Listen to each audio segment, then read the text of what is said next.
Je n'ai pas eu de crainte. Je m'étais préparé. Je savais qu'il y aurait des tempêtes, des épreuves, des montagnes à gravir. Mais je n'imaginais pas ce soir-là combien la réalité allait dépasser ce pressentiment. Jamais.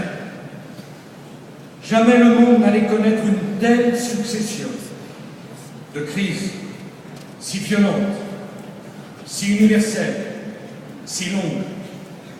Je ne l'imaginais pas ce soir de mai 2007. Et de cette succession absolument ininterrompue de tornades, j'ai appris. J'ai appris que le président de la République était comptable des joies et des peines des Français, qu'il devait les prendre en compte, qu'il devait s'en imprégner et qu'il devait s'extraire de tout le reste. J'ai appris que le président de la République est plus attaqué, caricaturé, critiqué que n'importe qui d'autre, qu'il fallait l'accepter. Et surtout, qu'il fallait tenir. Tenir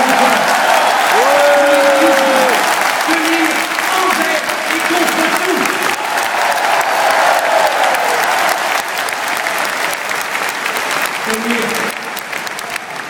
Tenir, car si le président de la République ne tient pas, c'est tout l'édifice qui menace alors de fissurer. J'ai appris que le président de la République est pour beaucoup de Français l'ultime recours vers lequel ils se tournent lorsqu'ils ont épuisé tous les autres, qu'il doit être disponible à tout moment. J'ai compris que la volonté ne pouvait pas tout, parce qu'il y avait des souffrances que l'on ne pouvait pas apaiser, parce qu'il y avait des colères que l'on ne pouvait pas calmer, parce qu'au fond, il y avait des injustices que l'on ne pouvait pas réparer. Je pense à l'ouvrier dont l'usine ferme et dont on n'a pas réussi à sauver l'emploi. Je pense à la victime à laquelle on ne peut pas rendre justice. Je pense aux familles d'otages assassinés par des terroristes barbares et lâches. Je pense à nos jeunes soldats morts pour la France. Je pense aux enfants de policiers tués en faisant leur devoir.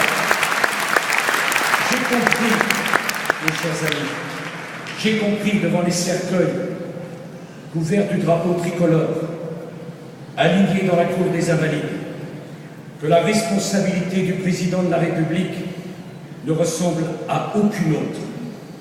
Il m'est même arrivé ce jour-là de penser que cette responsabilité était inhumaine.